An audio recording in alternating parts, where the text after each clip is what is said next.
get into that in a moment. But what is the status of Floyd Shivambu in the MK party right now? Is he still a member? Has he been expelled?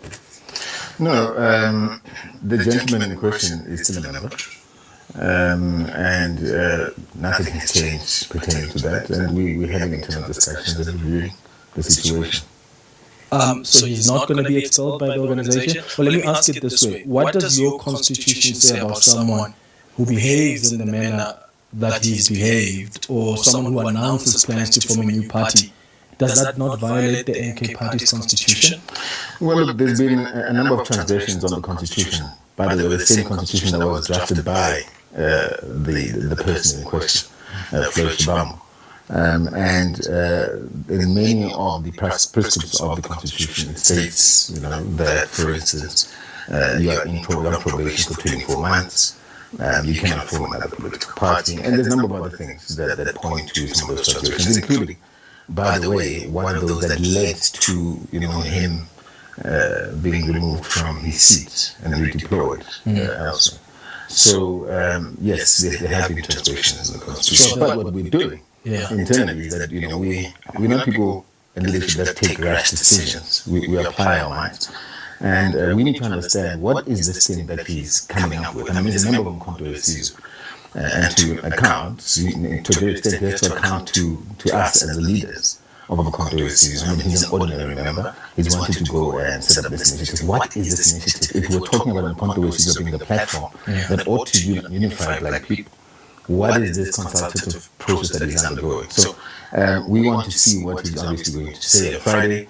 We are tracking, his activities, his interviews, and we'll make a determination with the guidance of the leadership and the president. Okay, so we were told that he's going to move to Parliament and be a member of Parliament, but then he wasn't on the list. How do you explain that? And even before he made his own announcements, I remember there were already issues being raised around him not being on the list.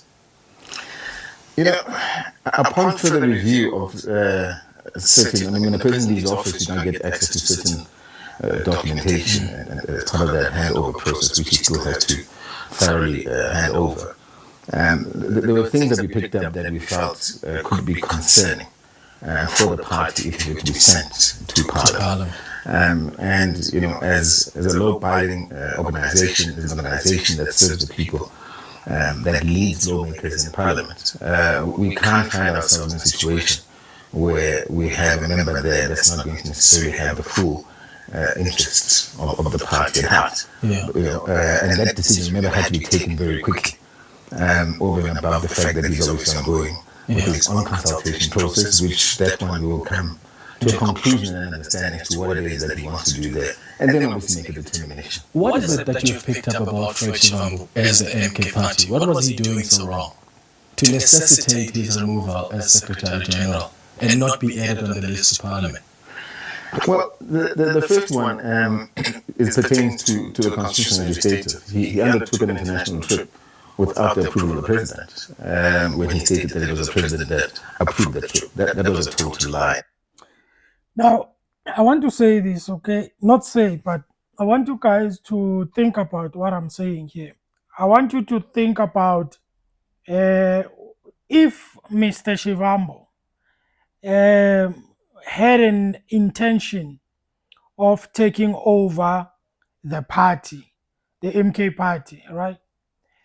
Now, do you think if that was an intention and let's say he succeeds, all right? And then maybe he takes over the MK party. Who do you think in the MK party will follow Floyd Shivambu? Now, that is in the basis of Mr. Zuma is still around and is still a president. Let's say he goes on and then maybe overthrow or take out Mr. Zuma from the seat of being a president, and then he becomes a president. Who in the MK party was going to be following Mr. Shivambu? No one. Because the people who are there, we all know that actually the main person there, it is the Mr. Zuma. So if Mr. Shivambu comes in and then he has a mentality of wanting to take over the MK party, how is he going to do that? Number one. Number two, who is going to follow him? Because those guys there, they like Zuma. Those guys there, they follow Zuma.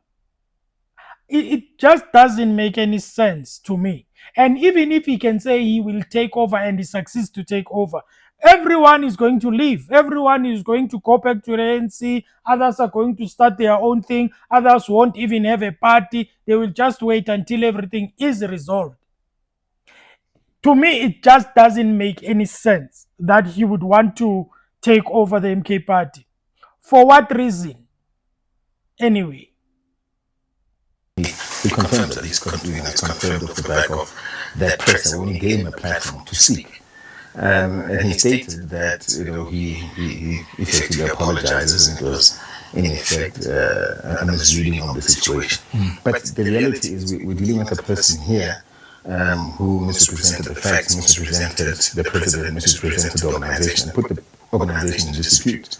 That's why the statement that was released by myself, you'll have noticed we waited the whole day before we could even release that statement. Because, as is the case right now, we apply our minds as leaders. We don't just take knee-jerk reactions, with our fellow members and leaders. So only then, later on in the evening, and I've had an extensive conversation, by the way, with the president, consulting on this. We then released a statement, and that statement was approved by everyone who's in the leadership. And that's what it is. We've never reversed our posture on that statement. Yeah. It still stays, and that's why it led to the result. Where does this claim come from that he tried to topple the president and he wanted to take over the MK party? In fact, one of the things he said was that someone went and gave an intelligence report about him to President Jacob Zuma, which was riddled with lies. I think he said you are the one that gave the president. Yes, he said me, yeah. Yeah. Did you give the president an intelligence report of sort about him? Firstly, I'm not part of the intelligence advisory to the president. So where would I conjure up an intelligence report in the first place? And who am I to, advise the president, a person who himself, whose DNA is, from the back of intelligence, who am I to advise the president on intelligence? Here's the reality and the truth. There was no intelligence report. Those were transcripts of communication that he had with people that he knows whom he had those conversations, which implicated him, and which were very disparaging to some of the members, and which were dangerous in their own nature to the So you're organization. speaking bad about some of the leaders and members of the MK party. There were discussions around plans, and discussions that were very concerning. Plans to do what? Well, if you look at this, there's one thing I have also observed, is that, when people come into an organization, especially in controversies, and I've repeated this a number of times, people tend to underestimate that in controversies you can't just do as you please. This is not a free-for-all organization where you think you can come and try and pull your weight and be arrogant with our members. Most of our members were never happy with how he did things. And we need to listen to the members. One of the other things is, he went and, 3 days before, 4 days before, he was obviously removed. He went and changed people's names at the IEC, the accounting officer, for him to be the accounting officer. Now that's a serious issue and a serious transgression. When you go and you take such decisions, you write letters to the IEC, you don't communicate with ourselves. That reeks of intent to hijack a party, and many other elements that we've seen. And maybe, this is what is leading to this consultative parallel party within a party kind of consultative process. That's what we need to understand. So you don't believe, because remember, he's part of he's still our member. Yeah. And he must account to us, remember, and tell us exactly what it is that he's doing. So, because we need to understand what exactly is going on here. Remember, we're a party that leads society. And if we have members in our organization that are going to be transgressing the constitution or coming up with initiatives that are supposedly supposed to unite, we need to understand what does that mean. We're the only platform that we believe. but then Floyd Shivambu to unite says there are black claims, and in part of that report, there are claims that you're speaking to the Stellenbosch people who were sort of funding him, and Is that what he's saying? Well, he says that there were claims that he's somehow speaking to Stellenbosch people. Well, did he tell you know Stellenbosch about people that? he was speaking to? I don't know. You saw the transcripts. Tell me. Well, I didn't see the Did he transcripts. speak? I didn't see the transcripts. That's what I'm saying. I was not part of this so-called intelligence report or part of this process. Yeah. I didn't see those transcripts. I was not part of the meeting.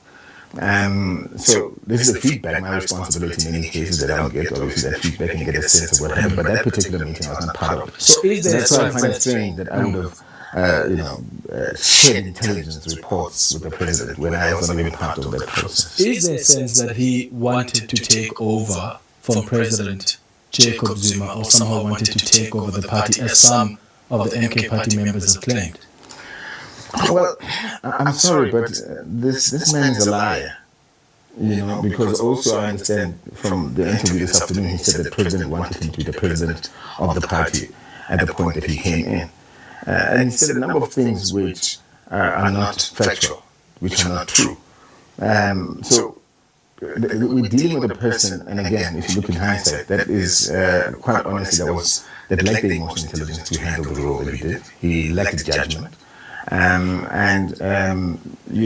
It's now starting to show based on how he's reacting, and he's acting really out of character, the person that we never knew him to be. But I think to a great extent, we should say that the national official's decision to then remove him from there can only be a vindication to that decision, taking into consideration what has now happened and how he's reacting to the situation that he finds. What about- he's acting like a wounded buffalo? What about the claims of witchcraft? Well, have you asked him about the claims of witchcraft? Well, he doesn't want to come and do an interview with me, so What is he fears you? well, maybe you should have seen that. Clearly he does. But look, I would encourage him, Mr. Shivambu, come and do an interview with Please. him.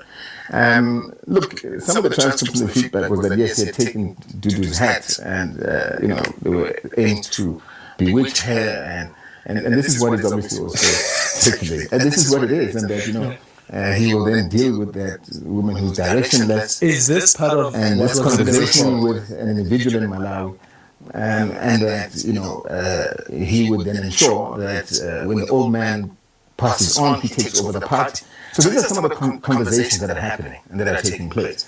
It's a lot, and that's why you realize that to a great extent we've been quiet in terms of what has transpired, because sometimes it's important to know when to communicate and when. Yeah, I mean, some of the things he's sharing are quite unbelievable. He says you're a drug addict, says you're a drunkard. What are you doing about that? Will you be challenging that in any way? Well, it's said that a person who wants to lead a party will resort to such disparaging comments and character assassinate me. I've never had any issues with him. But the reality is I've got a whole lot more, a whole lot more intelligence emotionally than him. I'm leaps and bounds with, when it comes to even thought level and strategy when it comes to him. And that's a fact. I've sat with him. But I take nothing from him because I've learned from him as well, in terms of organizational structures and so on and so forth. So he's had some good input to the party. We can't take that away. But let's not allow a situation where a person is now going to have delusions of grandeur and an overextended ego and think that they are the superior authority of the intellect over everyone else. As you heard him say, he said he had qualitative, experience and intelligence compared to all national officials put together. That includes the president. So he's saying that he's smarter than the president. Well, here's the reality. I don't take drugs. I've actually been taking them on, and I've gone to the point, in actual fact, where, funny enough, and here's what's also interesting. This week is Drug and Alcohol Awareness Week, from the 22nd to the 26th. So, as part of the initiative, I said, oh, well, this is actually interesting that this actually coincides with it. I've gone and actually done a drug test. And it's important that we bring this issue, we surface issues of, abuse of drugs, abuse of alcohol to the public. And as a leader, I think I must lead from the front and do those kind of things. And take advantage of the fact that, by the way, funny enough, here it is, here's a gentleman who goes and makes such disparaging character assassination comments about me, let's actually surface these issues because these are societal problems. So I will be sharing that with you. I'll share my drug test with you. I've already printed and scanned and tweeted my letter to him, which is a letter of demand. I expect him to apologize. I am not in any fighting spirit with him. I'm a leader of Umkhonto Sizwe with the emotional intelligence to lead. Yeah, and that's what I need to do. let me ask about what he said about Morocco. Did Morocco give any money to the MK party in exchange for the party's stance in favor of Morocco's position on the Western Sahara dispute? Because he claims that that's what they wanted to do. Well, another thing is we need to focus on the following. And that's part of the problem that we're faced with an individual that would go and make organizational reports without actually consulting. Remember, before he could even make any organizational reports or any statements leave the organization, especially when it comes to sensitive issues and reports and statements such as that, the president and I are the final decision makers in terms of what goes out of there, of such a sensitive nature. And I recall at that point when he was actually reading in that statement, the organizational report. Prior to that, I had communicated to him to say, we're not going to be talking about the issue of Morocco. The timing for it will be handled at the correct time by the president. But again, because of an arrogant posture that he has, he continued to then go and put the organization into that perspective, into that situation.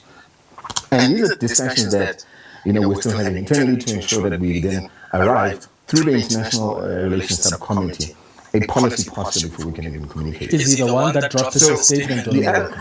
So then the other issue is that he refers to Morocco having drafted the statement and Moroccan embassy.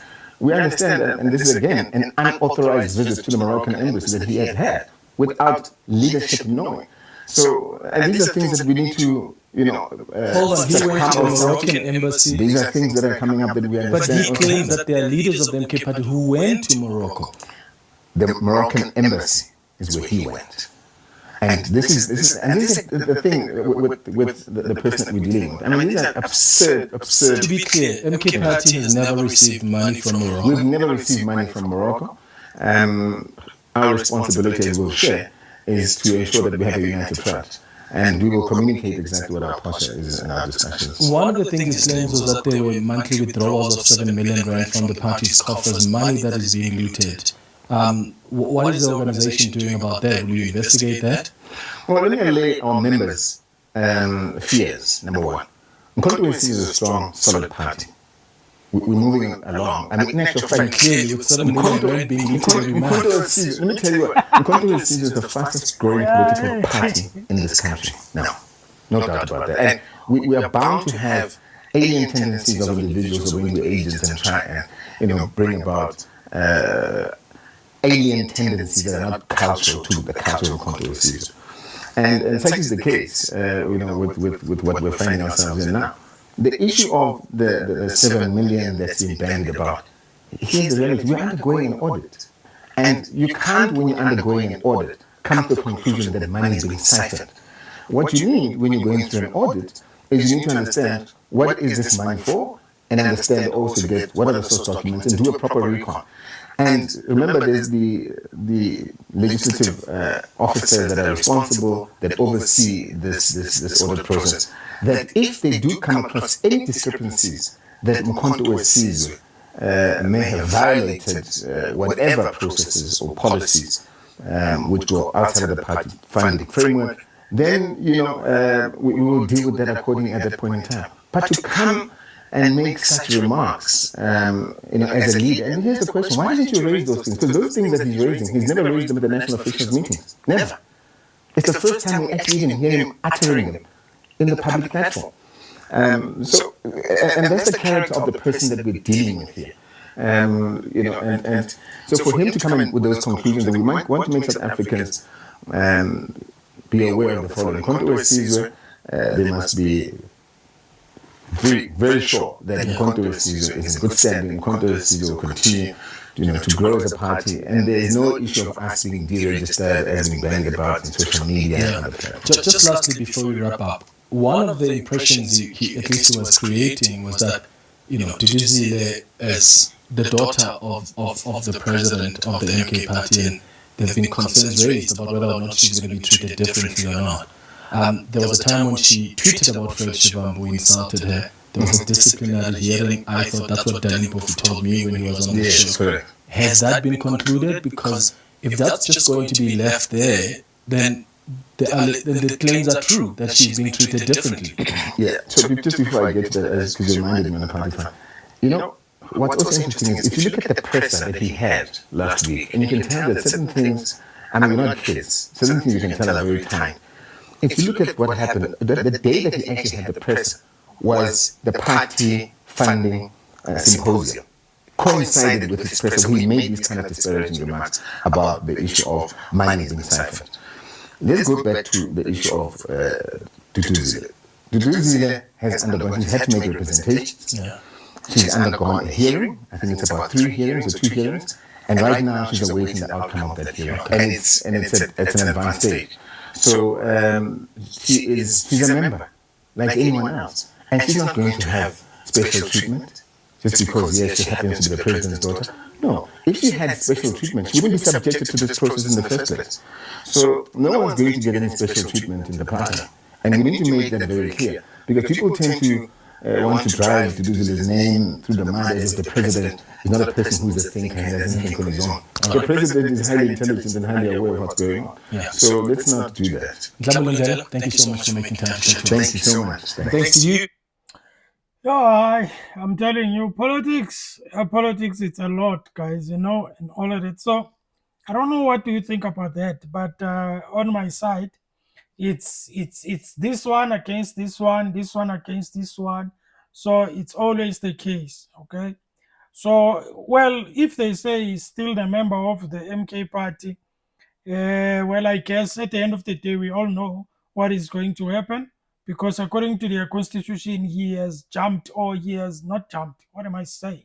He has like broke some of the laws in their constitution or clause in their constitution, and it means that he's gonna go. Obviously, that's what I'm expecting because already there is any minority, yeah, enemy, yeah, whatever, man. There is that enemy thing, so I don't think that will be actually guys, your MK party, it's something else. Now there is that lady, that lady of the Miss Party. Now Miss Party also is going back to court. It's just that I think these guys, they are like, I don't know how are they going to deal with this thing. And on the other hand, the other parties, the GNU, whatever, it's moving on. I know that is not hurrying, nice, sweet. The GNU is moving. It's moving on like it's moving like there's nothing, and people are fighting each other.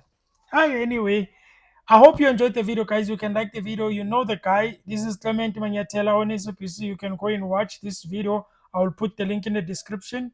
And then maybe I will put the tag there and all of that. Have a good day. Subscribe to the channel. Like the video. Thank you so much, guys. I'm out.